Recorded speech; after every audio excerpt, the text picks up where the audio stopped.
wabarakatuh. Waalaikumsalam warahmatullahi wabarakatuh. Bismillahirrahmanirrahim. Selamat malam dulur-dulur Bang Misteri Mbak Eko ya. Oke dulur-dulur, alhamdulillah hari ini kita bisa berkumpul bareng lagi.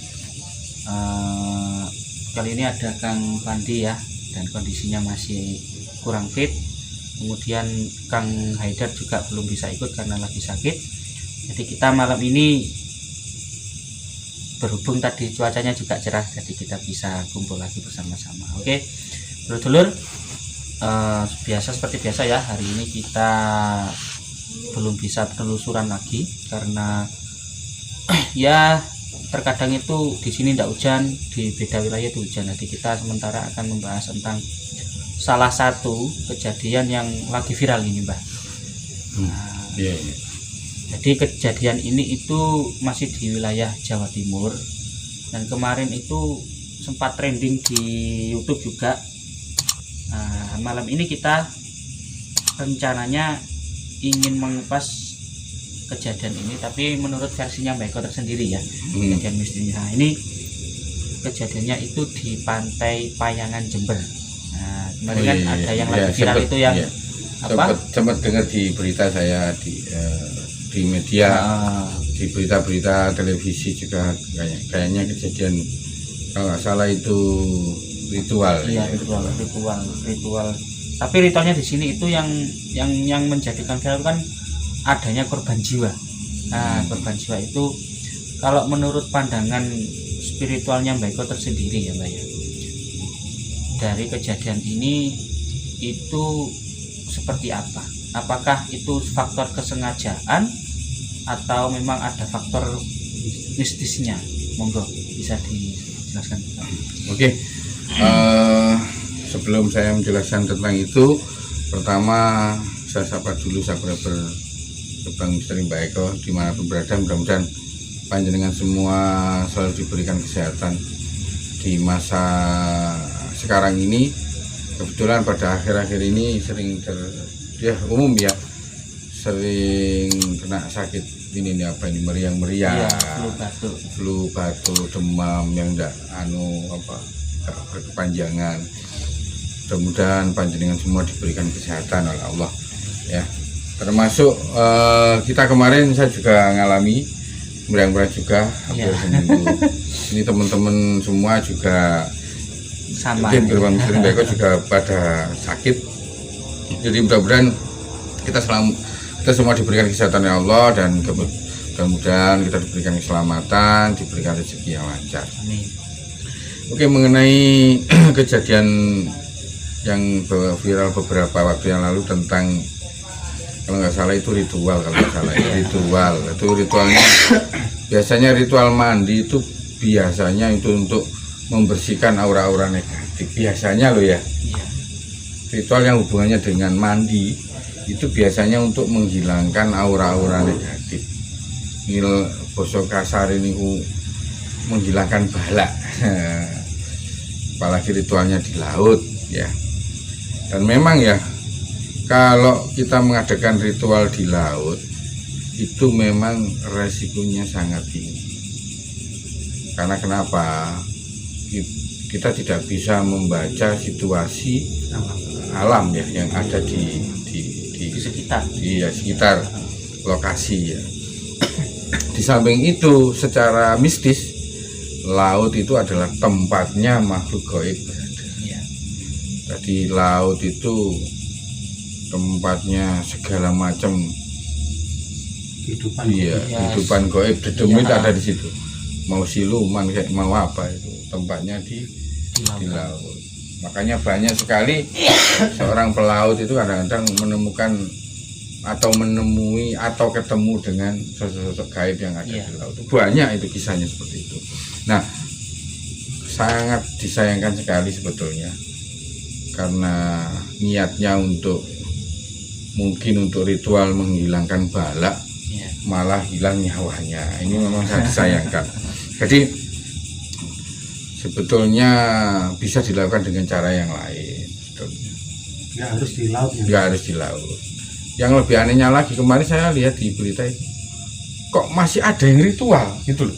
Iya, masih dijalankan. Iya, di tempat yang sama itu masih negatif. Setelah kejadian itu masih belum ada rasa apa trauma gitu. Trauma ya, masih ada yang nekat. Jadi kemungkinan ya, jadi gini dulur-dulur ya. Jadi karena mungkin di kondisi pandemi seperti ini kan banyak orang yang mungkin usahanya hancur, yang dulunya enak jadi susah. Mungkin ya akhirnya kepingin jalan pintas, wah sini supaya cepat kaya lah ya, bukan cepat kaya, biar kembali normal ya, lagi. kembali normal lagi. Jadi Tapi untuk ritualnya itu beritanya ritual apa enggak? Yang berarti dengan gemblengan ilmu atau dengan itu? Saya kurang begitu paham, tapi kalau melihat ritualnya sekilas secara batiniah, kalau saya lihat itu ritual untuk menghilangkan bala. Kalau iya, saya ditemukan dengan secara telanjang loh Mbak, itu cowok cewek jadi satu lokasi. Itu kurang lihat saya, cuma korban yang ditemukan kan telanjang ya. Kalau di laut itu kan kadang-kadang memang bajunya ini iya lepas sendiri, kemungkinan besar itu karena kena ombak ya, kena arus akhirnya bajunya copot. Kemungkinan itu kalau menurut saya lah. Terus kemarin saya lihat di video itu ada yang ritual juga, sampai ada aparat keamanan yang datang untuk mengingatkan. Nah ini gini ya dulur-dulur ya, kalau panjenengan mengikuti istilahnya ritual-ritual itu ya dilihat dulu ini ritualnya membahayakan atau tidak. Ya semua harus pakai logika ya, logikanya harus dipakai. Memang mistis itu tidak bisa di logika, tapi ya kita harus bisa memperkirakan, harus memprediksi cuaca lah baik seperti itu ya. Terus ya jangan ngawur lah. Kalau menurut saya panjenengan ke kiai saja. Atau dan kalaupun tidak bisa ke tempat seperti lautan, bisa di rumah dengan tumpengan gitu Mbak ya. Bisa tumpengan atau ginilah, belajarlah sama seorang ulama gitu ya, seorang ulama sama seorang kiai ya, itu menurut saya malah lebih baik. Jadi insya Allah akan diberikan ritual-ritual yang islami, jadi tidak membahayakan lah intinya, karena semuanya ini kan sudah direncanakan oleh Allah. Iya. Ini saran saya, jadi memang sangat berbahaya. Lagian kalau kita ritual di laut itu ada beberapa faktor nanti, termasuk kemungkinan bisa dianggap menantang makhluk gaib yang di sana. Jadi bisa jadi itu tidak bisa diprediksi baik kejadian nggak bisa diprediksi. Saya dulu pernah, bukan ritual tapi melatih tenaga dalam. Tapi saya sendiri di pantai. Jadi latihan tenaga dalam memang saya serang yang ada di sekitar situ. Ya, yang di pantai itu saya tujuan saya memang kepingin merasakan power yang lebih besar lagi ya.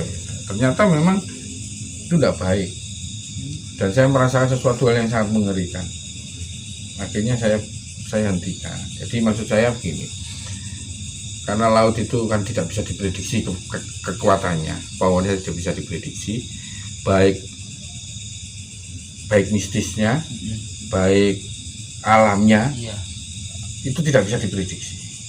Jadi cukup berbahaya kalau menurut saya itu berbahaya.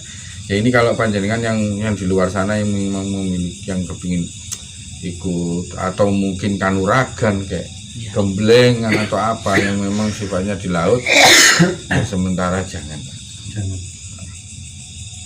Cukup di darat saja, karena di darat lebih aman. Ini di darat lebih aman. Apakah dengan persembahan ritual seperti ini kan banyak terjadi di wilayah Indonesia kan Pak? Ya, banyak sekali. Apakah contohnya misalnya kan kalaupun kita kan di laut tidak bisa memprediksi, atau bisa enggak itu tempatnya diganti atau melewati sungai atau yang lain, itu bisa danau atau ya bendungan seperti itu, apakah ya? Kalau di tempat yang berair, yang ada airnya, itu sebetulnya berbahaya. meskipun itu sungai Pak, ya. Itu meskipun itu sungai itu berbahaya karena ya itu tadi, karena cuaca kan juga tidak menentu. Jadi itu sulit untuk diprediksi. Sementara waktu di cuaca seperti ini, cuaca yang ekstrim yang kita tidak bisa prediksi, jangan ke sana dulu. Baik yang di sungai, karena apa? Banyak kejadian di kemarin di sungai itu, anak-anak pramuka itu kan juga begitu. Iya. Nah, kan nggak tahu bahwa akan ada air bah datang. Iya. Seperti itu, jadi harus berhati-hati. Dan ini yang juga untuk dulur-dulur ya, terkadang kita tidak tahu kadang itu suasana contoh di sungai itu airnya tenang, terlihat bersih. Terkadang sekarang itu kan banyak kemarin tuh ada juga kasus yang di mana itu, Sidoarjo atau di mana itu, bahkan sampai diterkam buaya.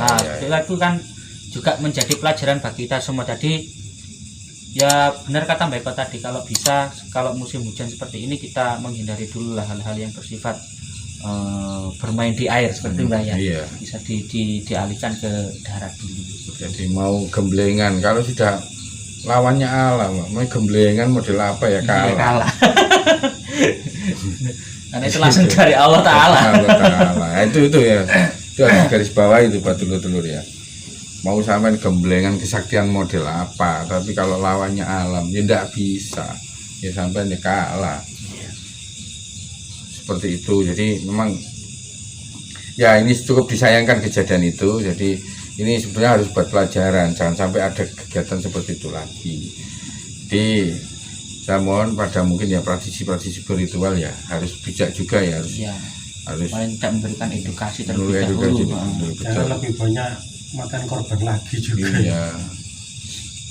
Kalau menurut Kang Fandi nih, dari kejadian seperti ini itu apa yang mungkin ingin Kang Fandi sampaikan kepada kurang lebih ya sama apa yang disampaikan Mbak Eko ya. Kalau saya lebih memakai logika.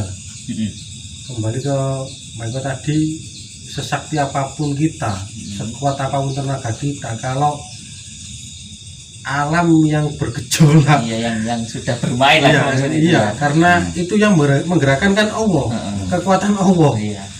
Kita nggak ada setetes dikit pun ilmu kita untuk mampu menghadang itu gitu. Ya untuk cari amannya ya mungkin kembali ke ritual yang Islamik lah, selamatan atau kirim doa atau bersedekah, banyak cara lain lah, seperti itu. Dan kalau ingin banyak rezeki ya banyak bersedekah. Itu mungkin saran saya seperti itu. Dan juga jangan lupa kerja. Kerja tetap semangat ya. Jadi tetap berharap kepada Allah. Yang berdagang ya tetap semangat berdagang, karena memang ya musimnya seperti ini. Jadi yang alami juga banyak. Jadi mudah-mudahan panjenengan semua dilancarkan oleh Allah. Yang semua yang berusaha tuh, wabil khusus subscriber Keluarga Misteri Mbak Eko ini, yang punya usaha dilancarkan usahanya, yang sakit disembuhkan oleh Allah ya, yang punya masalah segera diselesaikan masalahnya. Itu doa kami ya pada panjenengan semua. Nah nanti ya mungkin itu. Tapi kalau dari sisi saya terawangan saya itu memang ada campur tangan dari campur tangan mistisnya ada. Oh seperti itu ya.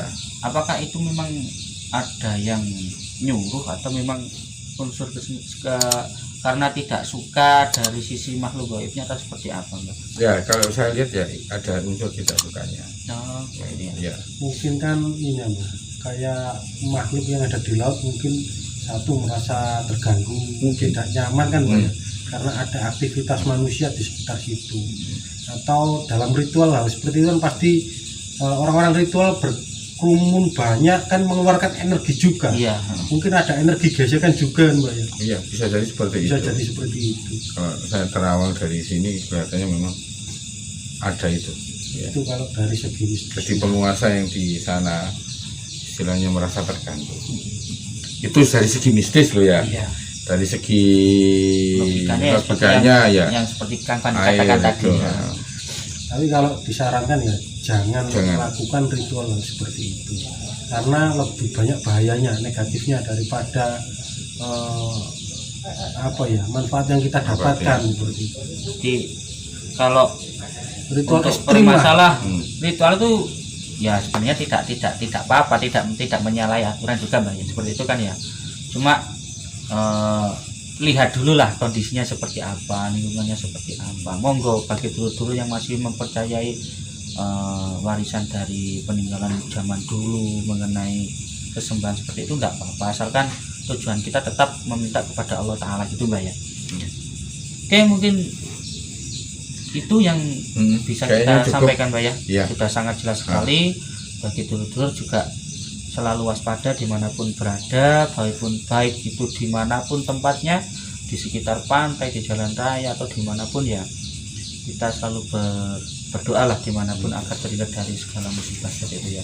Oke dulur-dulur, terima kasih atas dukungannya ya. Selamat beraktivitas, semoga tetap diberi kesehatan, dan sampai ketemu lagi di Gerbang Misteri Mbak Eko di channel-channel selanjutnya. Tetap dukung kami, jangan lupa share, komen, dan like dan share sebanyak-banyaknya. Jangan lupa untuk subscribe-nya ya, agar kita tetap terus bisa memberikan edukasi literasi kepada dulur-dulur sekalian. Oke, sekian. Assalamualaikum warahmatullahi wabarakatuh. Waalaikumsalam warahmatullahi wabarakatuh.